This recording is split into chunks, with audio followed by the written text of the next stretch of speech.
The statistics are shocking and heartbreaking. 73% of hospital admissions for attempted suicide are from people between the ages of 15 to 44. And suicide is the second leading cause of death for Canadians between the ages of 10 and 24. Barry Chalifoux could have been a part of that grim statistic if it wasn't for a message of hope he heard at the age of 5 that never left his mind and heart. Welcome, Barry. Welcome. Thank you. I'm excited to chat with you. So it starts at 5 years old. You're at a camp and you hear about Jesus. Yes. Actually, this is camp I'm still part of today, and I'm one of the directors of the camp, and I direct the teen camp, Camp Living Water. What was it about that message of Jesus that grabbed you? It was the message that I could live, knowing that the things I went through as a child, all the difficult things that I had to face, that still God would love me, that God would still help me, that God would always be there when I didn't have anyone else. Take us back to what that life was like. You grew up, your dad had left? Yeah, my dad had left when I was about 2 years old. And this was due to a split in the family, and my mom was really trying really hard to adjust to that change in the family dynamic. However, the situation that happened was my father was involved in some drinking and some drugs. And my mother was also involved in drinking. And so this was a concern. And growing up in that environment was not very good for a child. And there was a lot of family violence that ensued afterwards, and sadly I was affected by that growing up. So you have this message of hope that you're holding on to in the midst of a lot of destruction. But at 9 years old, you look at your PlayStation and you think, that's the way I'm going to end my life. Tell us this story. So what actually happened was, with all the stuff that I was going through, it was all in my mind. I was starting to feel alone. I was starting to feel left out. It was a real feeling of hopelessness, kind of like being buried alive. And in that hopeless feeling, I felt like all these things that I was going through was just a little bit too much for me. I felt like I couldn't survive. I couldn't live. I felt like at 9 years of age that my life was literally over. And so I took that thought and I started thinking, how am I going to do this? I told friends that I was moving away, that I was not coming back. I didn't want to really tell them what I was doing because I did not want anyone to stop me. I knew my mother would not be home. She was drinking that weekend.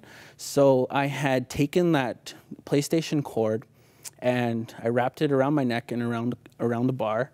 And I realized, you know, this was going to be the last time I was going to take my breath. Wow.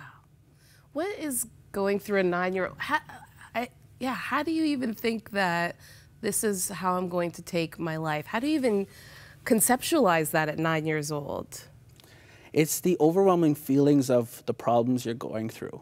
It's when we talk about depression, for example, depression is the feeling like I cannot do anything anymore.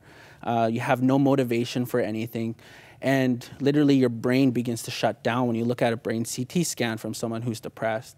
So I literally was not capable of thinking of anything positive at that time due to the overwhelming things that I was going through and thinking.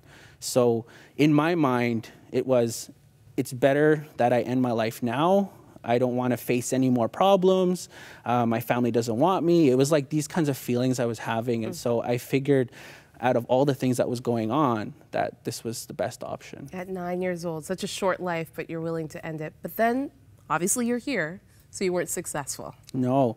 Technically, I was successful in a sense. When the cord started tightening around my neck, at one point I tried to get it off, but it was too tight, and I realized I'm going to take my last breath.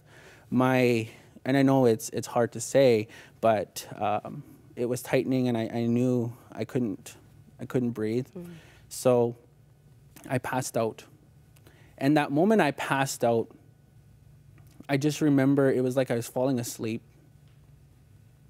And as that cord broke, I hit the floor, and I gasped for air, and I woke up, and I realized that I'm alive.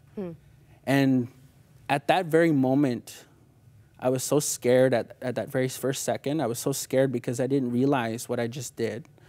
But at the same time, there was such a hope in that room, in that feeling. Like there was such a peace and a presence of God. Like that's how I can explain it. It's like I felt God's true presence in that room. Wow.